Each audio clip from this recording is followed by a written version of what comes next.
एक बुढ़िया का इंतकाल हो गया, ये वो कोमा में, बुढ़िया कोमा में चली गई। अच्छा, कोमा में आदमी जाता है तो कोमा में जाने के बाद आदमी मरता नहीं है, वो बेहोश हो जाता है, उसकी सांसें चलती है, लेकिन आदमी को एहसास नहीं होता कि ये जिंदा है। कोमा जाने ना भाई, कोमा जानते हैं ना, आदमी कोमा में चला गया, होश नहीं है। बुढ़िया कोमा में चली गई, बुढ़वा समझा बुढ़िया गई, पूरे मोहल्ले में ऐलान कर दिया मेरी बुढ़िया मर गई। ए बाबू बैठना, मेरी बुढ़िया मर गई। लोग जमा हुए, कोई कब्र बनाने चला गया, कोई कफन लाने चला गया, गुस्ल दिया गया, कफन पहनाया गया, जनाजे की नमाज पढ़ी और लोग जनाजा कंधे पे उठाया। शाम हो गई, रात हो गई, वो जनाजा लेके जा रहे थे लोग कब्रिस्तान, रास्ता छोटा था और लोग अंधेरे में दिखाई नहीं दिया। वो बिजली के खंभा में जनाजा टकरा गया, टकराना था, बुढ़िया उठ के बैठ गई। बताइए, आदमी खड़ा रहेगा जो जनाजा लेके जा रहा है, और कोई जनाजा अगर उठ के बैठ जाए तो आदमी टिकेगा वहां? 80 की स्पीड से भागा सब। बोलो बाप रे बाप, ये जिन्ना चिकेगी हो, ये बुढ़िया उठी के बैठी लच गए। बुढ़वा बेचारे लेके आए, बड़े खुशी का इजहार किया कि बुढ़िया मेरी जिंदा हो गई। कुछ महीनों के बाद बुढ़िया फिर मर गई, हकीकत में मर गई, इंतकाल की बेचारी, कोमा में नहीं गई, हकीकत में मर गई।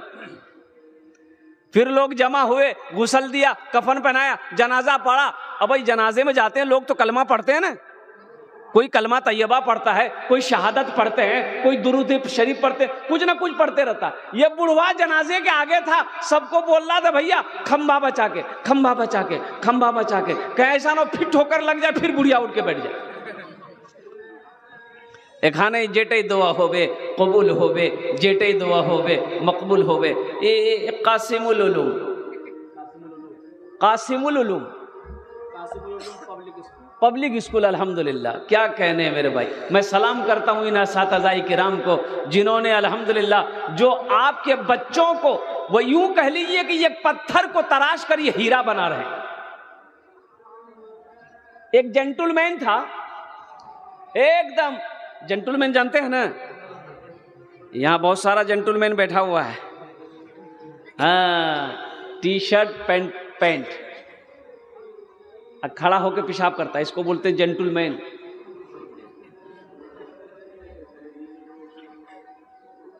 शूट बूट में कोट पैंट पहन के मेहमानी गया ससुराल। एक बुढ़िया ना, उसका बेटा परदेश में रहता था, ये खत आया था एक जगह। पहले जमाने में, अभी तो मोबाइल है ना, अभी वायरलेस है, मोबाइल है, पहले जमाने में मोबाइल नहीं था। हम लोग जब पढ़ते थे बनारस में, आगरे में, लखनऊ में, तो खत जाता था, खत लिखते थे, खत जाता था, खत पाते थे हम लोग। तो मदरसा इस्लामी इरफानी महब्बत में, वो काकोरी नदवे की शाख में जब थे, तो वहां का पोस्ट ऑफिस काकोरी में था, यानी 4 किलोमीटर पैदल जाते थे post office. Post office masters को पूछते थे कि कोई खत आया है मेरे नाम से। बच्चे लोग, हम लोग पूछते थे कि जिनका कि मेरे नाम से कोई खत आया है, तो किसी का खत आता तो खत दे देते, नहीं आता तो बोलते नहीं अभी तक कोई खत नहीं आया। पैसा मनी ऑर्डर से जाता था, 200 रुपया 100 रुपया उस वक्त जाता था। 2 महीना 3 महीना का खर्च 100 रुपया 200 रुपया हुआ करता था। अभी तो मोबाइल है, वायरलेस है, अल्लाह अकबर कबीरा। व्हाट्सएप पे बात कर लो, फेसबुक से मैसेज दे दो और इंस्टाग्राम से मैसेज दे दो।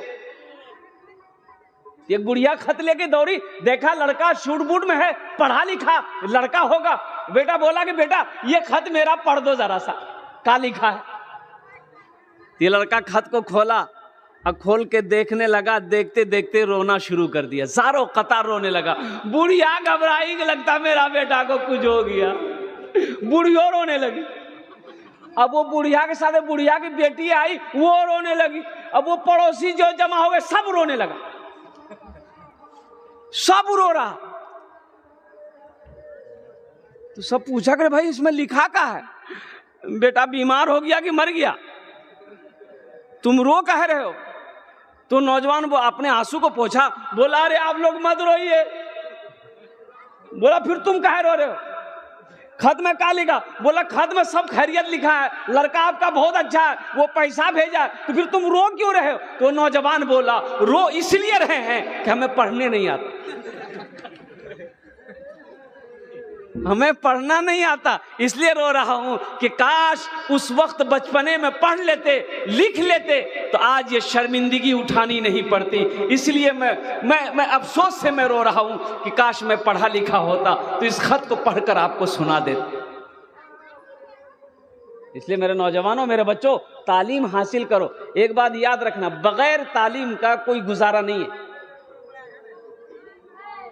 इल्म नहीं है, अच्छा बगैर इल्म का आप खुदा को भी नहीं पहचान सकते ना, अल्लाह को नहीं पहचान सकते आप। अल्लाह का पैगाम क्या है कि इतनी मोटी किताब, इतनी मोटी किताब, इतना, वो समझ लीजिए कि पैगाम वो जो है, इतना बड़ा पैगाम अल्लाह ने जो भेजा है कुरान की शक्ल में। भाई कभी आपने कोशिश किया कि भाई इसको हम सुने तो सही, अल्लाह का पैगाम क्या है? अच्छा एक बात बताइए, जमीन के बारे में अगर आपको कोई कागज मिल जाए पूर्णिया से, इंग्लिश में लिखा हो कि आपके जमीन कहीं से कुछ गलत है, ये जमीन आपको छोड़ना पड़ेगा, वो कागज आपके हाथ में मिल जाए तो आप क्या कीजिएगा? वो कागज को पढ़ा के सुनिएगा कि नहीं छोड़ दीजिएगा? बोलिए भाई, सुनिएगा ना। कोई दलील अगर गड़बड़ा जाए जमीन का तो फिर आप कितना परेशान होइएगा।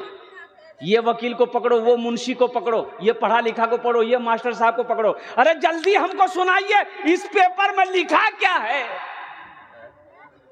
जमीन वाली बात है, संपत्ति वाली बात है, दौलत वाली बात है, खेत वाली बात है, जरा हमको इस पेपर को पढ़कर सुना दीजिए कि आपने कभी सोचा कि अल्लाह ने जो ये कुरान भेजा है इसमें क्या अल्लाह का पैगाम है, क्या अहकाम है? कभी आपने कोशिश किया? दरअसल पढ़कर, पढ़ने नहीं जानते तो सुने तो सही क्या लिखा है, कभी कोशिश किया? अल्लाह पूछेगा नहीं भाई, अल्लाह पूछेगा कि नहीं? भाई कुरान का हक यह है कि उसकी तिलावत किया जाए, उसके ऊपर में अमल किया जाए। कुरान का हक यह है उसको पढ़ा जाए, उस पर अमल किया जाए। क्या आपने कभी कोशिश की कुरान सुनने की, कुरान पढ़ने की? कभी कोशिश की? हम तो बोलते नहीं, हम तो पढ़े लिखे नहीं हैं, हम तो जाहिल हैं, हमने ना पढ़नी है, हम ना पढ़नी है, हम पढ़ लिखल लिखे, हम जाहिल बानी। तो भाई आपने कभी कोशिश किया? क्या पढ़ने की कोई कैद है? भाई पढ़ने की कोई कैद है? एक बहुत बड़े मुहद्दिस गुजरे, बकरी चराते थे, बकरी, और उनकी जो बीवी थी ना, बड़ी गर्म मिजाज की थी, वो अहमियत ही नहीं देती थी। ये जाहिल थे, बेचारे जाहिल थे, बकरी चराते थे, उसी से घर की परवरिश होती थी, रोटी रोजी का, लेकिन बीवी अहमियत नहीं देती, बड़े दिमाग की गर्म। एक बार बैठ करके खाना खा रहे थे रात में, बीवी को गुस्सा आया, एक चम्मच उठाई, मारी चम्मच सर में, खून निकल गया। बड़ा गुस्सा आया, लेकिन गुस्सा तो आया लेकिन कुछ कर नहीं सकते थे। वो उठे वहां से और घर से निकल गए, और उसके सुबह होके, कल होके सफर करना शुरू कर दिए। बगदाद पहुंचे। बगदाद पहुंचने के बाद मदरसे में गए। मदरसे में जाने के बाद आपने आलिम से मुलाकात क्या कहा? हजरत मैं पढ़ना चाहता हूं, मैं पढ़ना चाहता हूं। तो जो बच्चे बैठकर पढ़ रहे थे वो देखा, वो दादा बुढ़वा आया जो पढ़ रहे थे, इतनी बड़ी बड़ी दाढ़ी,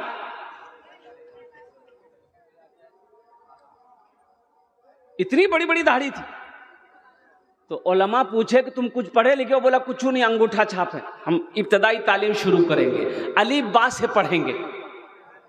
नहीं, बोला ठीक है। फिर शर्म आई, निकल गए मदरसे से। प्यास लगी, एक कुएं के पास गए, देखा एक औरत पानी निकाल रही थी, रस्सी से कुएं से पानी निकाल रही थी। तो देखिएगा, वो रस्सी के घिसने से वो जो कुएं का पाट होता है ना, पत्थर का होता है ना, वो उसमें निशान लगा हुआ था। बुजुर्ग को समझ नहीं आया, ये अल्लाह वाले ने पूछा उस औरत से कि बेटी ये निशान कैसा निशान है, किसी ने काट दिया पत्थर को? बोला नहीं बाबा, हम लोग रोजाना पानी निकालते हैं ना, ये रस्सी के घिसने की वजह से, रस्सी के सटने की वजह से ये पत्थर में निशान पड़ गया है। तो सोचने लगे कि एक रस्सी कमजोर सी शय एक पत्थर को काट सकती है, तो हम पढ़ क्यों नहीं सकते? हम जरूर पढ़ेंगे। फिर मदरसे में दोबारा गए, कहा कि हजरत आप मेरा दाखिला ले लीजिए, मैं पढ़ना चाहता हूँ। अल्लाह अकबर कबीरा, कुर्बान जाओ। ओहो, वो अल्लाह के बंदे दाखिला ले लिया, पढ़ना शुरू किए। 40 साल की उम्र में पढ़ना शुरू किए। जानते हैं, बहुत बड़े मुहद्दिस बने, किताब लिखी। पढ़ने की कोई उम्र कैद नहीं है, आप भी पढ़ सकते हैं। मैं तो कहता हूं कि मौलाना कासिम नदवी साहब ने जो ये मदरसा खोला है, जो ये पब्लिक स्कूल खोला है, कि आप रोजाना 15 से 20 मिनट नहीं निकाल सकते? ये अफसोस का मकाम है कि मुसलमान हो, कुरान पढ़ना ना जानता हो, मुसलमान का बच्चा हो, कुरान पढ़ना ना जानता हो, मुसलमान की बच्ची हो, कुरान पढ़ना ना जानता हो। ये अफसोस, सद अफसोस। अच्छा, जब इंतकाल हो जाएगा तो कब्र में जब फरिश्ते सवाल करेंगे तो वो अंग्रेजी में करेगा? अरे बोलो ना भाई, हैं? अरे बोलो ना भाई, बोलो ना। अरबी में करेगा कि उर्दू में करेगा? हिंदी में, संस्कृत में, अंग्रेजी में कुछ चलेगा? तुम अरबी में सवाल होगा, मन रब्बो का, तुम्हारा रब कौन है? तुम क्या कहोगे? नहीं, हम अरबी कहाँ पढ़े, हम तो अंग्रेजी में बोलेंगे।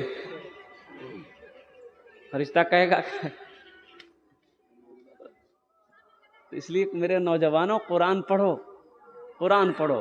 खैरुकुम मन तअल्लम अल कुरान व अल्लमहु, अल्लाह के रसूल इरशाद फरमाते, तुम में सबसे बेहतर वो है जो कुरान सीखे, दूसरों को सिखाए।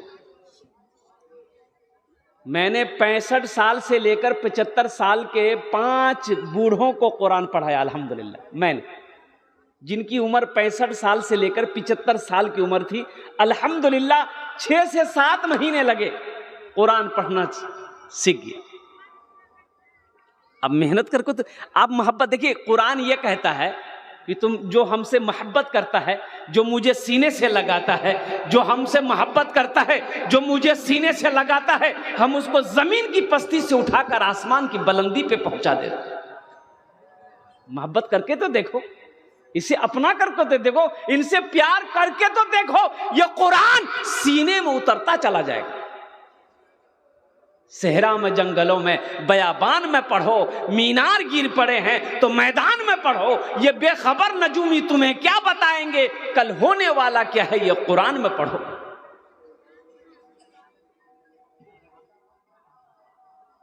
दुनिया कुरान को पढ़कर साइंसदान बन गई। लोग कुरान की उंगली पकड़कर चांद पर पहुंच गया।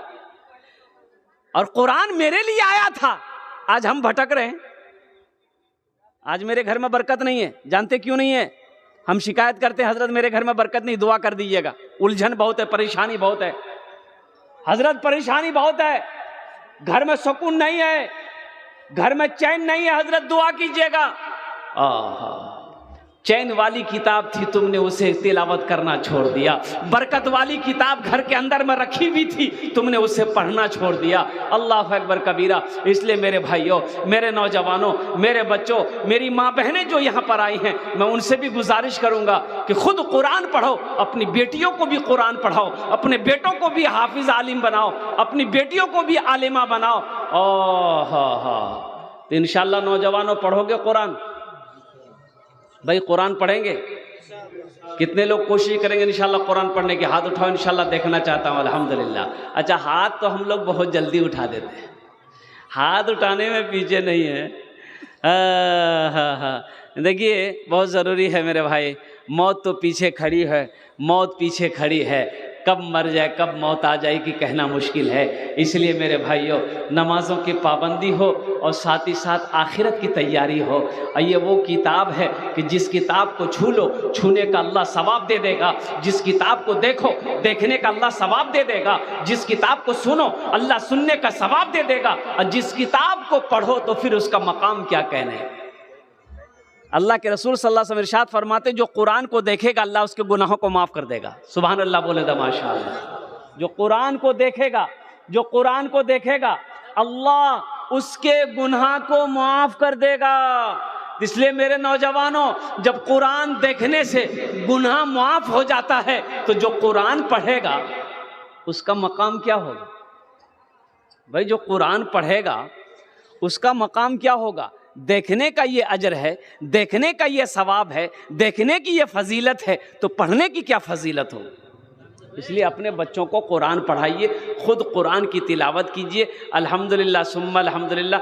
भले ही एक वक्त भूखा रहना पड़े, लेकिन अपने बच्चों को तालीम से आरास्ता करो, अपने बच्चों को तालीम दिलाओ। अल्लाह के रसूल सल्लल्लाहु अलैहि वसल्लम 1450 साल पहले आपने इरशाद फरमाया था, अगर तुम्हें इल्म हासिल करने के लिए चीन जाना पड़े तो चले जाना, लेकिन जाहिल मत रहना। अपने बच्चों को जाहिल मत रखो, इसलिए कि बच्चा अगर जाहिल रहेगा तो यही बेटा बड़ा होकर बाप को खंबा में बांधकर मारता है। पढ़ा लिखा बेटा कोई बाप को गाली देता है, नाफरमानी करता है? बोलो भाई, आपने कभी सुना कि बेटा इंजीनियर है, बेटा डॉक्टर है, बेटा मौलवी साहब है, बेटा मुफ्ती साहब है, बेटा हाफिज साहब है, बाप को गाली दिया है, बाप को खुट्टा में बांध के मारा है? नहीं मिलेगा। बेटा जाहिल था, बाप को गाली भी देता है, बाप को मारता भी है। एक बेटा बाप का गिरबान पकड़ा, ऐसे पकड़ा बाप को, बूढ़ा बाप था, ऐसे पकड़ा और घर से निकाल कर खींच कर लाया दरवाजे तक। बाप कहा कि बेटा बस करो, बस करो, ये गलती तुम्हारी नहीं है, ये मेरी गलती है, ये भूल तुम्हारी नहीं मेरी भूल है। बेटा मैंने भी अपने बाप को गिरबान पकड़ कर खींच कर यहां तक लाया था, इसलिए कि मेरा बाप भी मुझे पढ़ाया नहीं था। और वही आलम तुम्हारा है कि मैंने तुम्हें तालीम नहीं दिया, मैंने तुम्हें पढ़ाया नहीं, जिसकी जाहिलियत की वजह से तुम मेरे गिरबान में हाथ डाले हो, मेरे गिरबान को पकड़कर तुम यहां तक खींच कर लाए। ये अल्लाह का बदला है मेरे भाइयों, मेरे नौजवानों। इसलिए अपने बच्चे को तालीम से आरास्ता करो, अपने बच्चे को तालीम दो, अपने बच्चे को कुरान पढ़ाओ, अपने बच्चे को अंग्रेजी पढ़ाओ, अपने बच्चे को हिंदी पढ़ाओ, अपने बच्चे को संस्कृत पढ़ाओ, जो भाषा हो, तालीम जो भी हो, लेकिन सबसे पहले अपने बच्चे को कुरान पढ़ाओ। मौलाना कासिम साहब से बात हुई कि जो ये मदरसा आपका स्कूल है, कासिमुल उलूम जो है, ये पब्लिक स्कूल, अल्हम्दुलिल्लाह अब यहाँ पर हॉस्टल शुरू होने वाला है। हॉस्टल शुरू होगा और बच्चे हिफ्ज़ क़ैरत के बच्चे भी यहाँ दाखिला लेंगे अल्हम्दुलिल्लाह सुम्मा अल्हम्दुलिल्लाह। और बाज़ाते तौर पर एक तरफ से यूँ कह लीजिए कि मदरसे का शक्ल इख्तियार करेगा, जहाँ पर क्या कहते हैं कि हॉस्टल का निज़ाम भी रहेगा, बच्चे हिफ्ज़ क़ैरत भी करेंगे अल्हम्दुलिल्लाह। तो अपने बच्चों को यहाँ पर एडमिशन करवाइए, अपने बच्चों को यहाँ पर पढ़ाने की कोशिश कीजिए। और साथ ही साथ ये भी कोशिश रहे कि इस स्कूल मदरसे का खास कर ध्यान रखें, सीजन में जहाँ तक हो सके ताउन करें, ताकि अल्हम्दुलिल्लाह सुम्मा अल्हम्दुलिल्लाह आज ये मदरसे की शक्ल में है, कल अल्लाह ताला इसे क्या कहते हैं कि एक बड़ा इदारा बना दे, इस इलाके के अंदर में इसका नाम रोशन हो। तो जब तक आप ताउन नहीं करेंगे, जब तक आप इस पर ध्यान नहीं देंगे, ये तरक्की नहीं कर सकता है, आगे नहीं बढ़ सकता है। इन्हीं चंद कलिमात के साथ हम ज़्यादा आपको परेशान नहीं करेंगे। मैं समझ रहा हूँ कि वक्त ज़्यादा हो चुका है। मेरे भाइयों, कुरान पढ़िए, दूसरों को सिखाइए, कुरान सीखिए, दूसरों को सिखाइए, कुरान पढ़िए, दूसरों को पढ़ाइए। सबसे अच्छा इंसान वो है, सबसे बेहतर इंसान वो है, सबसे अफजल इंसान वो है। घर में बरकत चाहते हैं, कुरान की तिलावत करो। मेरी माँ बहनों, घर में बरकत चाहती हो, कुरान की तिलावत करो। घर में बरकत, अल्लाह के रसूल इरशाद फरमाते हैं कि जिस घर में सूरे वाक़िया की तिलावत हो जाए, उस घर में कभी फाका नहीं होगा, उस घर में कभी फाका नहीं होगा जिस घर में सूरे वाक़िया की तिलावत हो जाए। अच्छा, आयतल कुर्सी कहती है, जो मुझे रात में, भाई आयतल कुर्सी जानते हैं ना, जानते हैं ना, अल्लाहु ला इलाहा इल्ला हुवल हय्युल क़य्यूम ला ताख़ुज़ुहु सिनतुन वला नौम लहू मा फ़िस समावाति व मा फ़िल अर्द मन ज़ल्लज़ी यशफ़अु इंदहु इल्ला बिइज़्नि यअलमु मा बैना अयदीहिम व मा ख़ल्फ़हुम वला युहीतूना बिशैइन मिन इल्मिहि इल्ला बिमा शाअ वसिअ कुर्सियुहुस समावाति वल अर्द वला यऊदुहु हिफ़्ज़ुहुमा व हुवल अलिय्युल अज़ीम। यह आयतुल कुर्सी कहती है जो मुझे रात में 3 मरतबा पढ़ लेगा वो मीठी नींद सो जाए, उस घर की हिफाजत मैं करूंगा। आयतुल कुर्सी कहती है जो रात में मुझे 3 मरतबा पढ़कर सो जाए उस घर की हिफाजत सुबह तक मैं करूंगी। ना कोई चोर चोरी कर सकता है, ना कोई डाकू डाका डाल सकता है, ना आग उस घर को जला सकती है। कुर्बान जाओ। और सूरह यासीन कहती है कि जो मुझे सुबह तिलावत कर लेगा शाम तक मैं उसकी हिफाजत करूंगा। सोचो तो सही, हमने कुरान को पढ़ना छोड़ दिया, हमने कुरान की तिलावत करना छोड़ दिया। इसलिए मेरे नौजवानों, इंशाअल्लाह जो लोग कुरान नहीं पढ़े हैं इंशाअल्लाह पढ़ने की कोशिश करेंगे मेरे भाई। और जो कुरान की तिलावत, कुरान पढ़े हुए हैं कुरान की तिलावत नहीं करते। और एक और हदीस सुनिए, जो कुरान पढ़ा बचपने में पढ़ा फिर पढ़ना छोड़ दिया, भूल गया, कुरान भूल गया, पढ़कर कुरान भुला दिया, पढ़कर कुरान भुला दिया। अल्लाह के रसूल इरशाद फरमाते हैं हशर के मैदान में आहा उसका आधा हिस्सा अलग हो जाएगा, आधा हिस्सा अलग हो जाएगा जो कुरान पढ़कर जिसने भुला दिया। इसलिए मेरे नौजवानों, कुरान की तिलावत करो, घर में बरकत होगी। कुरान की तिलावत करो, अल्लाह चेहरे पे नूर पैदा फरमा देगा। कुरान की तिलावत करो, मरते वक्त कलमे तैयबा नसीब होगा। कुरान की तिलावत करो, इससे बरकतें नाजिल होगी। कुरान की तिलावत करो, घर से शैतान दूर हो जाएगा, शैतान दूर हो जाएगा। कुरान की तिलावत करो, अल्लाह की रहमतें नाजिल होगी। इंशाअल्लाह अमल करेंगे भाई, इंशाअल्लाह अमल करेंगे। हाँ, नमाज़ों की भी पाबंदी रहे। इन्हीं चंद कलिमात के साथ मैं अपनी गुफ्तगू को यहीं ख़त्म करता हूँ। मैं तमाम असातिज़ाए किराम मदरसा कासिमुल उलूम पब्लिक स्कूल को सलाम करता हूँ जिन्होंने अल्हम्दुलिल्लाह इस इलाक़े के अंदर में इस इदारे को ये कायम किए हैं। अल्हम्दुलिल्लाह सुम्मा अल्हम्दुलिल्लाह। अल्लाह दिन दुनिया चौगुनी तरक्की अता फरमाए। खुदा अगर जो चाहे तो दीदार होगा, खुलूस व मोहब्बत का इजहार होगा, रही ज़िंदगी तो फिर मुलाकात होगी, हमारी और आपकी कोई बात होगी। व आखिर दावाना अनिल हम्दुलिल्लाहि रब्बिल आलमीन। अस्सलामु अलैकुम व रहमतुल्लाहि व बरकातुहू।